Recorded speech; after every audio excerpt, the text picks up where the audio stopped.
네, 여러분 안녕하십니까? 기팔공 경영학 문제풀이 과정의 조여은입니다. 여러분들 오늘은요, 우리 경영 전략 파트에서 두 번째 전략 수립의 기출 변형 문제 함께 풀어보도록 하겠습니다. 여러분들 그 교재 112번 문제부터 한번 진행을 하면 될 것 같고요. 자, 우리 경영 전략에서 반드시 알아야 되는 내용부터 오늘 잠깐 좀 보고 진행하도록 하죠. 우리 전략 수립에서 반드시 좀 알았으면 하는 가장 큰 게 뭡니까? 이 BCG 매트릭스입니다. 그렇죠? 사실 G 맥킨지 매트릭스라고도 적혀 있긴 합니다만 요 내용보다 더 중요한 건 바로 BCG 매트릭스입니다. 여러분들 우리 공기업에서 거의 요 문제가 아주 많이 출제된다라는 거 그거 하나 기억을 해주시면 좋겠네요. 자, BCG 매트릭스 잠깐 설명하고 진행 한번 해보도록 하죠. BCG 매트릭스는 어떻게 하는 겁니까? 자, 시장을 일단 크게 두 축으로 나누는 거죠. 자, 이렇게 되었을 때 가로축이 뭐가 되냐면요. 그 시장에서 해당 사업부가 얼마나 마켓시어를 점유하고 있나. 그걸 이제 약간 그럴싸한 말로 상대적 시장 점유율이라고도 하죠. 이렇게 이야기를 하고요. 그 다음에 세로축이 뭐가 되냐면요. 시장의 매력도인데요. 예, 그거는 이제 매력도를 뭐로 체크하냐면요. 시장 성장률이라고도 합니다.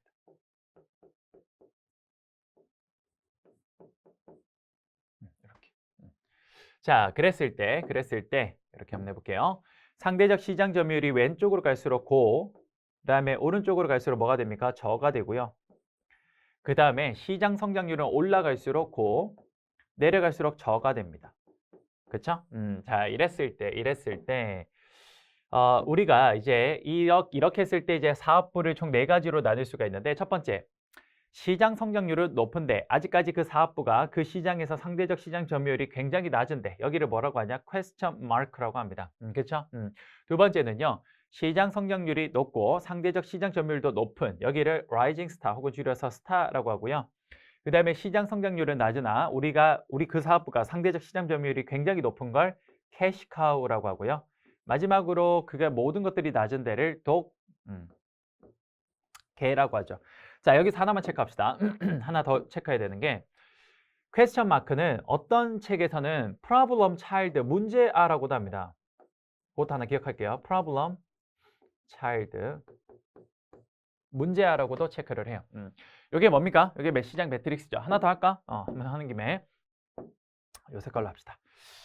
우선 첫 번째, 바람직한 사업부 이동은 어떻게 합니까? 그렇죠. 여기에서 퀘스천 마크에서 라이징 스타, 그 다음에 여기로 가고, 그 다음에 라이징 스타에서 캐시카우, 그 다음 뭐예요? 요 순서고요. 바람직한 캐시플로우는 어떻게 하는 거예요?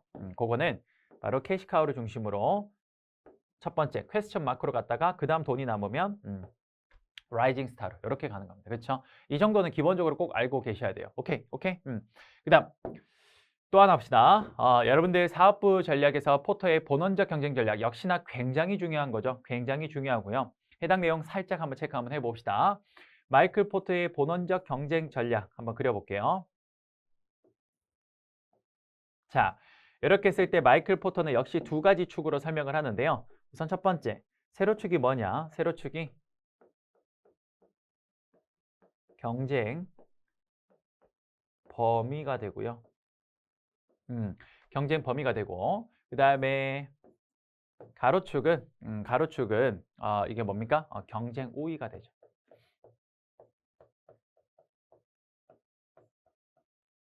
이렇게, 그쵸? 자, 한번 해봅시다.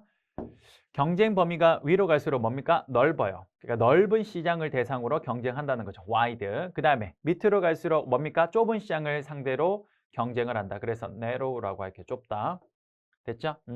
그 다음 경쟁 우위가요. 왼쪽은 뭐 할 거냐면요. 왼쪽은 제품을 싸게 만들 수 있는 원가의 우위가 있고요. 우리 회사가 예를 들어서 오른쪽은 뭐가 됩니까? 그렇죠. 제품을 다른 회사랑 뭔가 차별할 수 있는 차별화의 우위가 있다라고 해볼게요. 이랬을 때 마이클 포터는 다음과 같이 사업부를 세 가지의 본원적 경쟁 전략으로 이야기를 하게 되는데요. 자, 볼게요.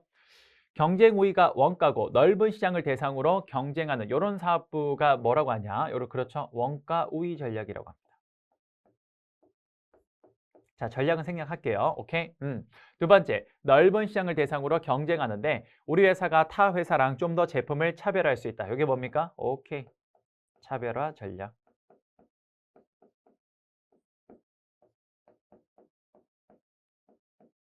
음. 그리고 마지막 뭡니까? 좁은 경쟁 범위에서 그러니까 아주 좁은 곳에서 시장에서 집중적으로 마케팅하고 경쟁하는 거. 그게 뭐예요? 그게 집중화 전략.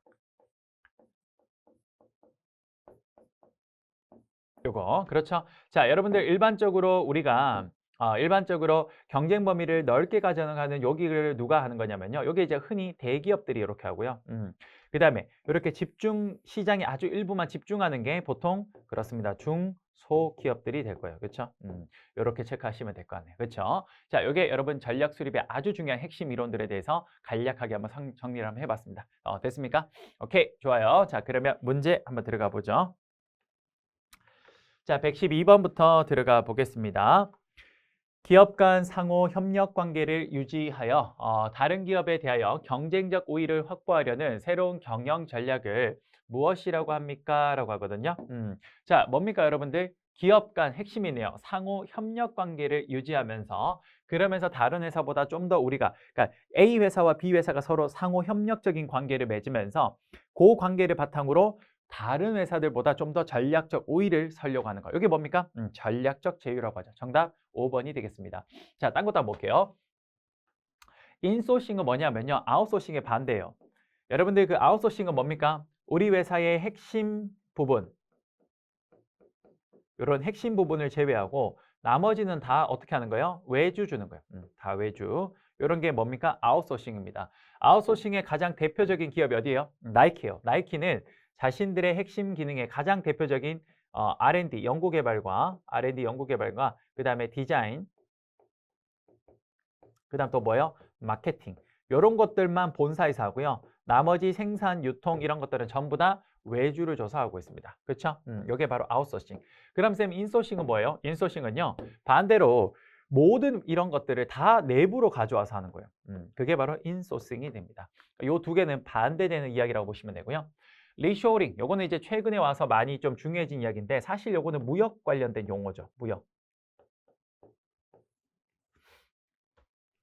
자, 리쇼어링은 뭡니까? 리쇼어링은요. 여러분도 아시겠지만 대체적으로 지금 우리 전 세계가 어쨌든 선진국인 경우에는 자국의 인건비가 워낙 비싸니까 전부 다 어떻게 합니까? 해외로 나갑니다. 그렇죠? 그러니까 예를 들자면 뭐 이런 거 볼 수 있겠네요. 한번 잠깐 볼까요? 잠깐만 지우고.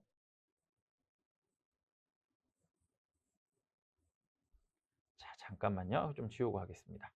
자, 한번 그림 잠깐 그려볼게요. 자, 우리나라가 예를 들어서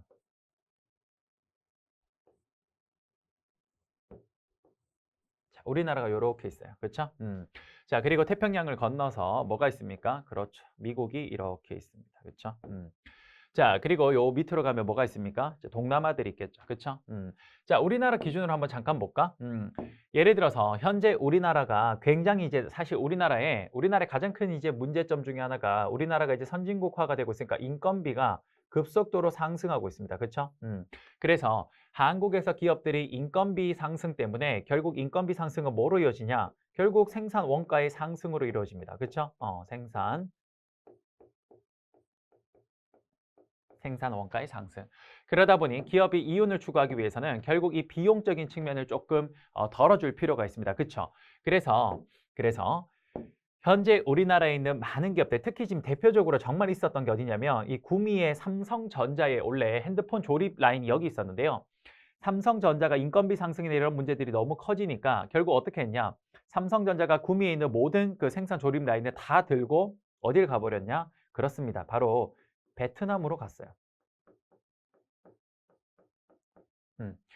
여러분 잘 아시겠지만 이런 식으로 최근의 선진국들은 전부 다 값싼 인력들을 활용하기 위해서 우리나라뿐만 아니라 미국도 지금 뭐 미국에 있는 구글 뭐 이런 회사들이 전부 다 이렇게 값싼 인력을 찾기 위해서 해외로 나가는 게 일반적입니다. 그렇죠? 그런데 리쇼어링은 뭐냐면요. 반대로 이렇게 해외에 나가 있던 우리나라의 기업이나 혹은 이런 기업들이요. 다시 본국으로 들어오는 거예요.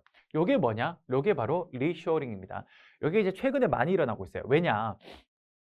여러분들 그 트럼프 대통령 때요. 트럼프 대통령 때 트럼프 대통령이 미국의 대통령으로 당선이 되면서 어떠한 이야기들을 좀 많이 했냐면요. 미국 우선주의, 그다음에 자국 우선 이런 것들을 굉장한 기치를 좀 걸었습니다. 그러면서 했던 게 뭐냐? 자기가 이제 미국이 중요하다라고 계속 강조를 하면서 미국 내 일자리 창출에 모든 총력을 다하겠다라고 이야기를 해요. 일자리 창출에. 그러면 미국 안에서 일자리를 창출하려면 지금 현재 외국에 나가 있던 자국 기업들을 다시 국내로 이렇게 유턴을 시켜야 될 거 아닙니까? 그쵸? 그러면 이렇게 유턴을 하려면 기업들이 나름 돌아오려는 나름의 뭡니까? 그렇죠. 나름의 유인책이 있어야 돼요. 그래서 트럼프 대통령이 그 당시에 어떻게 했냐면요. 이렇게 했어요. 너희 나가 있는 애들 들어오잖아. 그럼 우리가 미국 내에 뭡니까? 오케이. 법인세를 오히려 깎아주겠다라고 이야기를 합니다. 그러면서 실제로 미국의 많은 기업들이 이렇게 해외에 나가 있다가 실제로 이렇게 미국으로 많이 돌아와요. 요걸 뭐라고 한다? 그렇죠. 방금 말씀드린 리쇼링이라고 합니다. 이게 갑자기 굉장히 좀 중요한 용어로 대두가 되었던 이유 중에 하나가 바로 미국의 이러한 정책 때문에 굉장히 좀 중요하게 대두가 되었습니다. 이해되십니까? 그래요. 그게 리쇼링 됐죠? 오픈소싱은 뭐 별거 아니고 원청업체랑 하청업체 간에 이 협력을 맺는 건데 그거 이제 사실 물류 쪽 이야기라서 우리 쪽 경영이랑은 조금 문제가 좀 동떨어진 이야기 같긴 합니다. 오케이, 그 정도 보시면 되겠네요. 됐어요? 자, 112번 풀어봤습니다. 그 다음 113번 한번 들어가 보죠. 나오네. 지금부터 보스턴 컨설팅 그룹의 BCG 매트릭스. 아래 그림은 BCG에서 공환한 BCG 매트릭스로 사업부 포트폴리오 관리에 유용하게 사용되고 있다. 이와 관련한 다음 설명 중 올바른 거, 자, 맞는 거 찾아라 그랬어요. 그렇죠? 자, 보겠습니다. 자, 가가 뭡니까? 라이징 스타죠. 가에 있는 사업은 일반적으로 가가 나를 거쳐서 그 다음에 라로 옮겨간대요. 아니죠. 아니죠. 제가 뭐라 그랬어요? 가장 바람직한 건 나에서 가로 갔다가 가에서 다로 가고 그 다음 다에서 라로 가는 겁니다. 그렇죠? 그러니까 가에 있는 사업은 일반적으로 나가 아니라 어디입니까? 그렇죠. 다를 거쳐서 라로 가는 그래서 이거 틀렸네요. 그렇죠? 2번. 나로 평가된다면 나가 어디입니까? 퀘스천 마크 여기죠? 자, 나로 평가된다면 추가 투자에는 위험이 있기 때문에 과감하게 철수하는 것도 방법이다. 그렇죠. 여러분들 우리가 이게 퀘스천 마크는요. 기본적으로 성장 가능성이 있는 곳이라서 여기에 투자를 해서 이렇게 옮겨가는 게 사실은 바람직합니다. 그런데 상황이 변해서요. 여기 더 투자해도 크게 이득이 없을 것 같으면 어떻게? 오케이. 퀘스천 마크는 바로 이렇게 떨어지는 것도 하나의 방법이에요. 그래서 정답은 몇 번? 정답은 2번이 되겠습니다. 자, 나머지도 뭐 틀렸는지 쭉 한번 정리해 볼게요. 자, 3번 볼게요. 다의 경우, 다가 어디입니까? 캐시카우죠. 캐시카우의 경우 성장 전략이 요구되기 때문에 기업의 자원에 집중 투자가 필요하다. 아니죠, 여러분. 성장 전략이 요구되는 건 캐시카우의 다가 아니라 왜 다는 성장 이미 거의 끝나가는 산업이에요. 그러니까 다가 아니라 뭡니까? 오케이, 요거는 가가 됩니다. 라이징 스타. 그래서 틀린 거예요. 4번에 라가 어디입니까? 독이죠. 자, 라는 가장 오래된 사업 부문으로 투자는 필요 없고 현금 유입이 크며 유출이 작다. 자, 여러분 가장 중요한 말인데요. 현금의 유입이 크면서 유출이 작은 여기는 뭐냐면요. 독이 아니라 뭡니까? 캐시카우에 해당되는 오케이 다가 될 겁니다. 이렇게 됐죠? 그다음 5번에 가는 경쟁력은 낮아도 가가 어디입니까? 라이징 스타죠. 경쟁력은 낮아도 시장의 매력도가 높은 사업이기 때문에 기업 차원에서 키워야 된다. 자, 시장의 매력도가 높다라는 건 이건 무슨 말입니까? 시장의 성장률이 높다라는 걸 이야기해요. 그렇죠? 그런데 그 옆에 경쟁력이 낮다라는 건 뭡니까? 시장의 점유율이 낮다라는 거예요. 그렇죠? 여러분, 시장의 점유율이 낮고 시장의 매력도가 높은 건 가가 아니라 뭡니까? 그렇죠. 퀘스천 마크 나가 됩니다. 틀린 거는 맞는 거는 정답 몇 번? 2번이 되겠네요. 좋아요. 자, 그 다음 14번 문제 한번 봅시다. 114번. 모바일 비즈니스의 특성으로 옳지 않은 것은 자, 이런 건 사실 굉장히 코로나 관련된 문제죠. 여러분도 아시겠지만 코로나가 이제 그 처음에 창궐이 되면서 그러면서 이제 우리 재택근무라는 게 여러분도 아시겠지만 이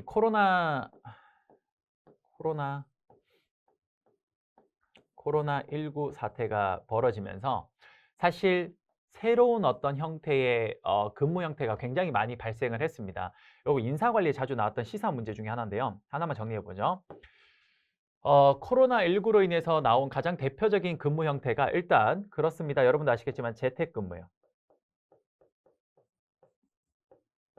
그쵸? 그다음 두 번째 또 뭡니까? 그렇습니다. 비대면 활성화.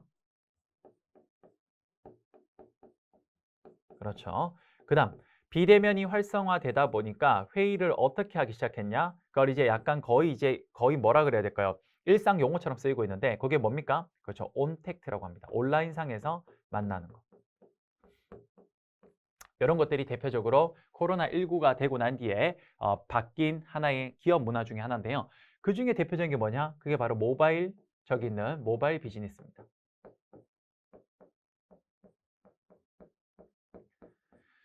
즉 무슨 말이냐? 여러분 요즘에 모바일 시스템 자체가 우리가 가지고 있는 핸드폰 자체가 워낙에 고성능에 그리고 속도가 빠르다 보니까요.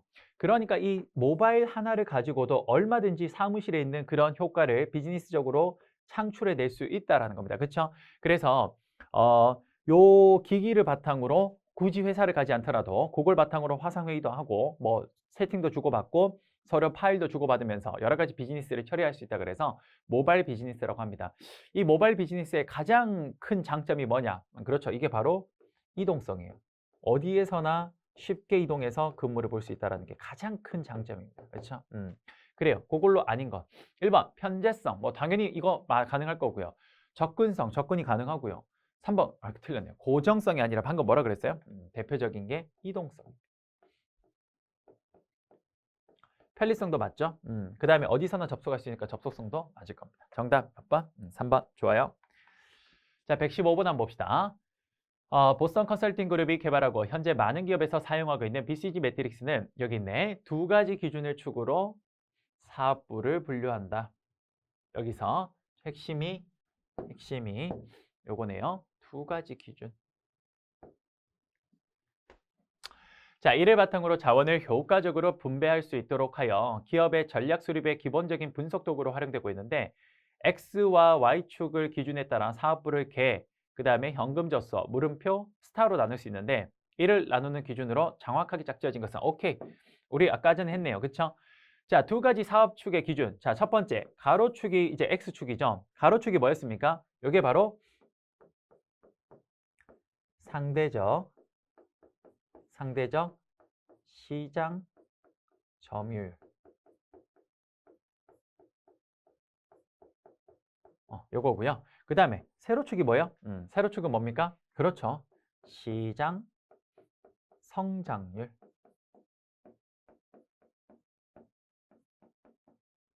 시장 성장률 요건 이제 다른 말로 그 시장의 매력도라고도 했습니다. 그쵸? 매력도.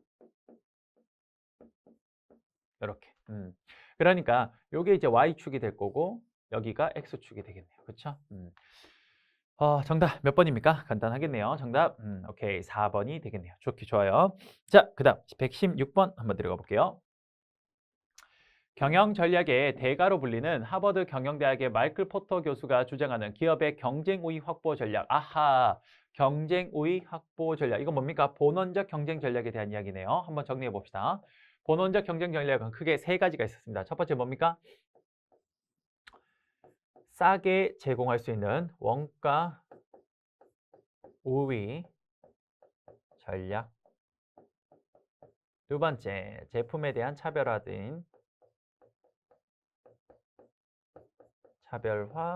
전략.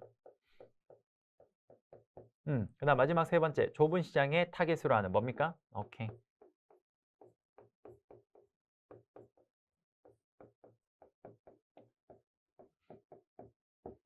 이렇게 세 가지죠. 그쵸? 그럼 여러분 요 세 가지 찾으면 됩니다. 한번 해봅시다.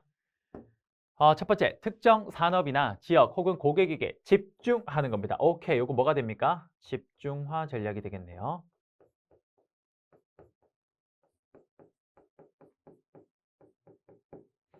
그러니까 요거 일단 맞네요. 그쵸? 두 번째, 가격은 비싸지만 차별화되는 제품이나 서비스. 오케이, 요거 뭡니까? 차별화 전략. 오케이, 차별화 전략. 요것도 맞죠?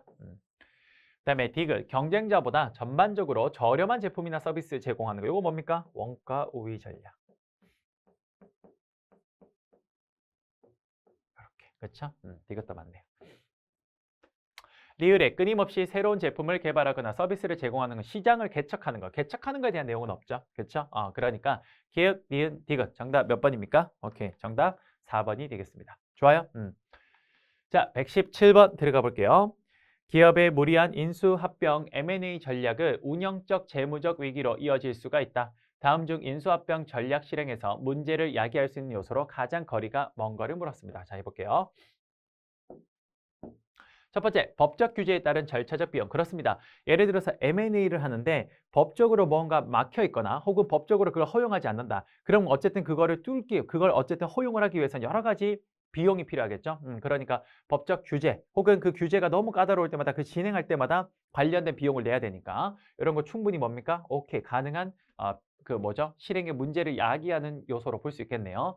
2번, 기업 간 제품군의 자기 잠식 가능성. 그렇죠. 예를 들어서 우리가 예를 들어 삼성전자가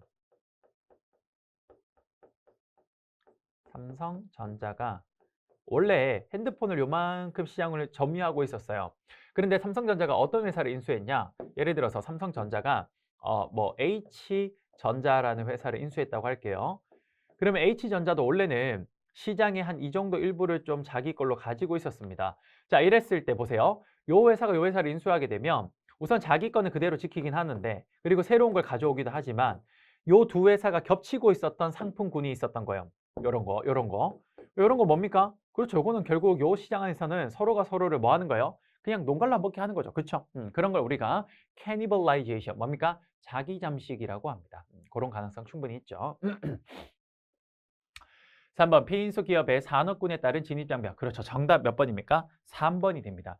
오히려 M&A를 하게 되면 그 기업을 인수함에 따라서 진입장벽을 훌쩍 쉽게 뛰어넘을 수 있는 아주 좋은 방법 중에 하나예요. 그래서 진입장벽을 이걸 요소로 보기엔 오히려 어렵다고 보여집니다. 그렇죠?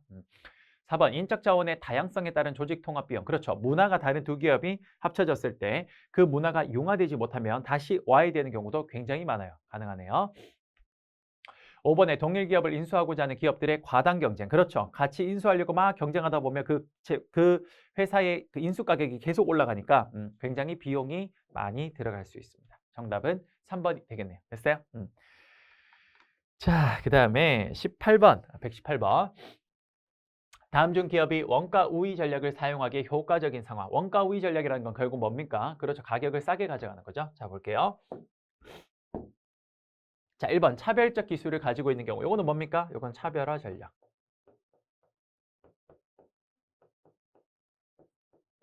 차별화 전략. 틀렸네요. 2번 타깃 시장의 가격 민감도가 높은 경우. 그렇죠. 가격 민감도가 높다라는 건 가격을 사람들이 조금만 올려도 해당 제품의 소비를 확 줄이는 겁니다. 그러니까 이럴 때는 가격을 조금 낮춰줬을 때 사람들의 소비가 확 늘게끔 요 전략을 가야 되니까 가격을 싸게 가져가는. 오케이. 요거는 원가 우위 전략이 되겠네요. 그렇죠? 그거 맞네요. 디귿, 대량 유통을 통해서 물류 비용을 줄일 수 있는 거. 오케이. 대량 생산을 통해서 비용을 낮추는 것도 대표적으로 원가 우위 전략으로 볼 수 있겠네요. 그렇죠? 요거는 원가 우위 전략. 자, 마지막 리을, 소비자들의 욕구가 다양해서 다품종 소량 생산을 한다는 건 뭡니까? 오케이. 제품의 차별화.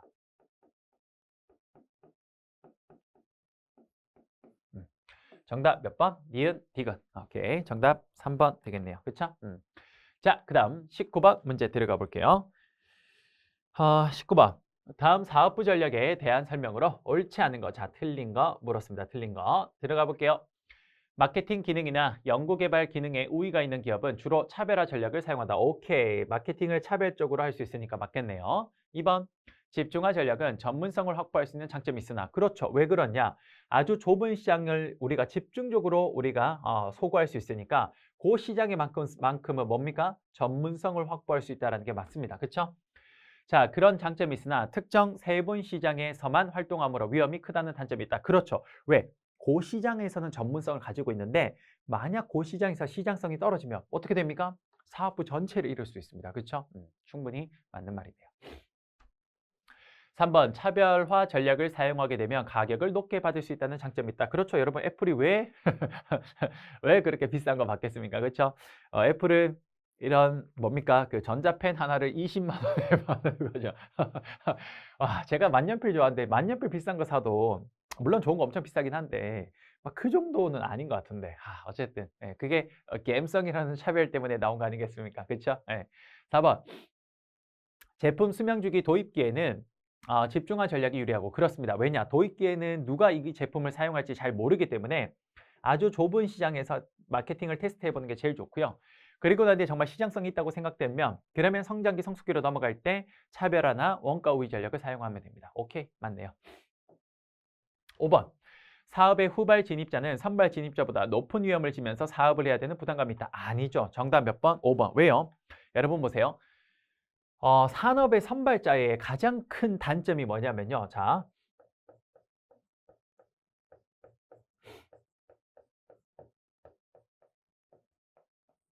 자, 여러분 산업의 선발 진입자의 가장 큰 그 리스크, 위험이 뭐냐면요. 여기에 이제 가장 큰 리스크가 뭐냐면 그게 바로 만약에 시장성이 없다면 그럼 엄청난 그 투자했던 걸 다 회수를 할 수가 없거든요. 그게 선발 진입자의 가장 큰 위험이에요. 뭐냐? 시장성 결여라고 할게요. 이게 가장 큰 문제점이에요. 그렇죠? 근데 요 시장성 결여에 요 문제 리스크를 안 지는 사람이 있습니다. 그게 누구예요? 그게 후발 진입자예요.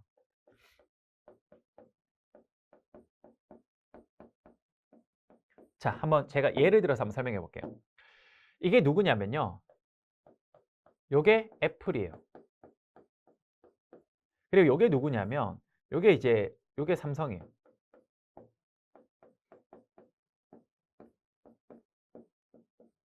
자, 한번 이야기해 볼게요.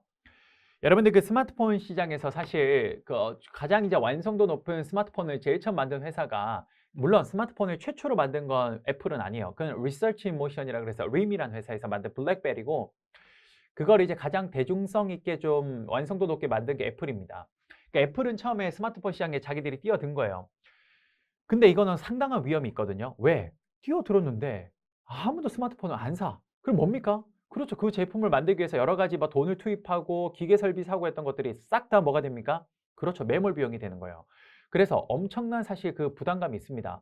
그래서 애플이 처음에 뛰어들었을 때만 해도 사실은 좀 긴가민가 했어요. 근데 스마트폰 시장이 완전 이렇게 성장을 한 거죠. 그러니까 어떻게 됩니까? 삼성이 이렇게 보고 있다가 저거 장사되네. 그러니까 자기들도 뛰어듭니다. 즉 후발 진입자는 그 산업이 된다라는 걸 보고 들어가는 거예요. 그러니까 그 산업에서의 위험성을 싹 제거된 상태에서 들어갈 수 있는 거예요. 맞죠? 그러니까 5번은 틀린 말이 되는 겁니다. 오케이? 좋아요. 자, 이렇게 해서 5번까지 한번 풀어봤네요. 자, 19번까지. 자, 20번 한번 봅시다. BCG 매트릭스에서 최적의 현금 흐름. 이거 아까 앞쪽에서 제가 살짝 설명했는데 다시 한번 봅시다.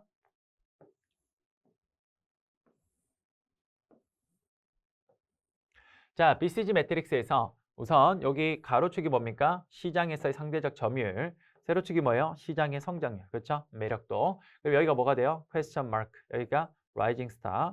여기가 캐시 카우. 그다음 마지막 뭐가 돼요? 독이 됩니다. 그렇죠? 자, 어떻게 가는 게 가장 바람직하다? 현금은 일단 캐시카우에서 많이 창출이 됩니다. 이걸 어떻게? 첫 번째 일단 퀘스천 마크로 보내고 남는 돈은 두 번째 어디? 그렇죠. 바로 라이징 스타로. 그러니까 정답은 캐시카우에서 퀘스천 마크. 정답 몇 번? 3번이 되겠습니다. 됐어요? 그 다음에 121번. BCG 매트릭스에서 상대적 시장 점유율이 높고 시장 성장률도 높은 거 어디입니까? 자, 봅시다. 상대적 시장 점유율이 높은데 상대적 시장 점유율이 높은 건 다 이쪽이죠. 이쪽. 그 다음에 또 뭐예요? 시장의 아까 전에 성장률도 높은 데라고 했죠. 성장률이 높은 건 이쪽이죠. 겹치는 데는 여기 라이징 스타. 그러니까 121번의 정답은 1번 스타가 되겠네요. 됐어요? 자, 그 다음에 122번 한번 봅시다. 122번. 요건 했고. 자, 122번. 경영 전략에 관한 설명으로 가장 적절한 거, 맞는 거 찾아라고 했습니다. 그쵸? 자, 들어가 볼게요. 1번. 보스턴 컨설팅 그룹의 사업 포트폴리오 매트릭스에서, 즉 이게 BCG 매트릭스죠. 물음표의 경우에는 자금을 투입하기도 한다. 그렇죠. 정답 바로 1번이네요. 그렇죠? 왜? 앞으로 물음표, 퀘스천 마크는 앞으로 성장 가능성이 있는 곳이죠.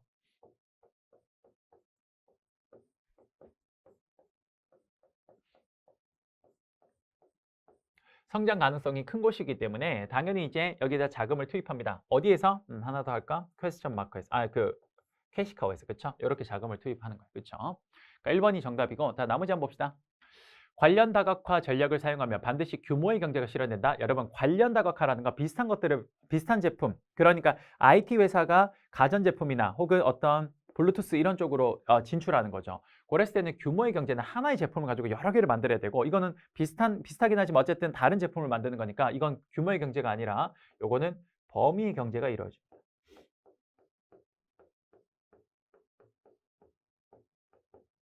오케이, 그래서 틀렸네요. 3번, 포터의 가치사슬 모형에 의하면 본원적 활동, 즉 주활동이죠. 본원적 활동, 아까 앞에서 했던 주활동에는 기획, 구매, 물류, 생산, 판매, 유통, 사후관리가 있는데, 자, 물류부터 여기까지 사후관리, AS까지는 요거는 주활동이 맞아요.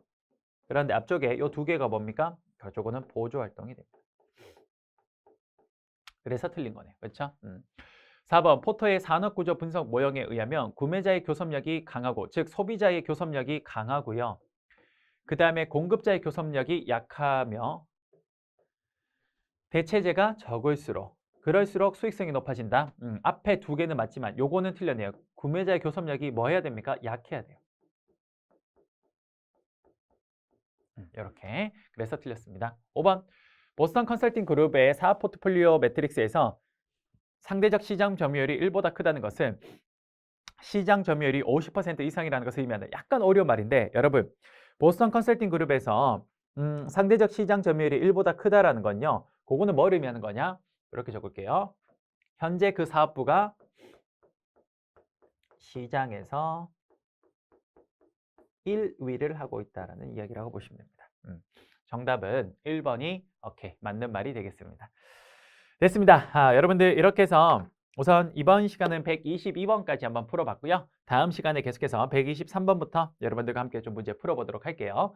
여러분 수고 많으셨고 저는 다음 시간에 다시 찾아뵙도록 하겠습니다. 감사합니다.